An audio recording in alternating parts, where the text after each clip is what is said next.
Hi, this is just a quick video to show what is inside the Specialized saddle. I think it's a Romin Evo, probably from 2012, 2014. I already took some bits off it so that you can see the actual foam. I'll tell you how it's attached, and also the actual shell material, to see how it looks, when you take it apart. And of course the reason why this happened in the first place is because the bicycle on which it was installed fell when it was attached to a wall, and this saddle took most of the impact, and the rails have bent, and really it's just been sitting around for quite a bit, a few years around the house, so I thought I'll do something more useful with it. So this material here, which is actually the one that's in contact with your butt as you ride, it's quite tough. It's actually surprisingly tough. When I was trying to cut it open with a razor blade, I had to poke it quite a few times to really get something to happen. Here is a little demo. So these are fairly sharp scissors, and if you poke it, I mean, you really have to. You see, you have to try quite well, and then if you go on this side, you get a few marks, superficial marks, but actually it doesn't seem any weaker in those points at all.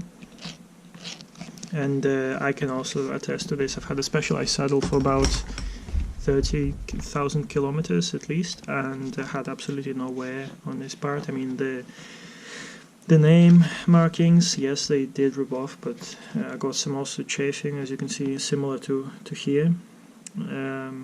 But really it's just superficial. If anything, it gives a bit of character to the saddle. But the actual construction is very, very simple. You've got this top layer which is stapled around. Is it stapled? No, it's not. I think it's maybe thermopressed and glued into place. And this is how it's attached. So it's quite a big area, quite consistent all the way around the saddle. It reduces, I think, a little bit here, as maybe you're not expecting to see as much of a stress on the nose. Another quite interesting point of how they actually secure the foam. So underneath, as you can see, it's quite well spread, the glue that they used.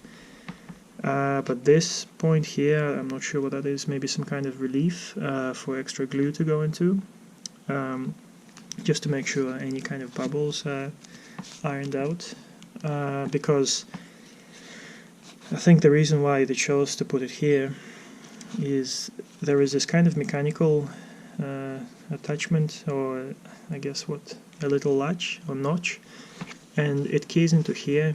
You can actually see it's exactly the inverse of that little shape. So what happens is, instead of just the glue holding it in place, there's actually a bit of mechanical securement as well.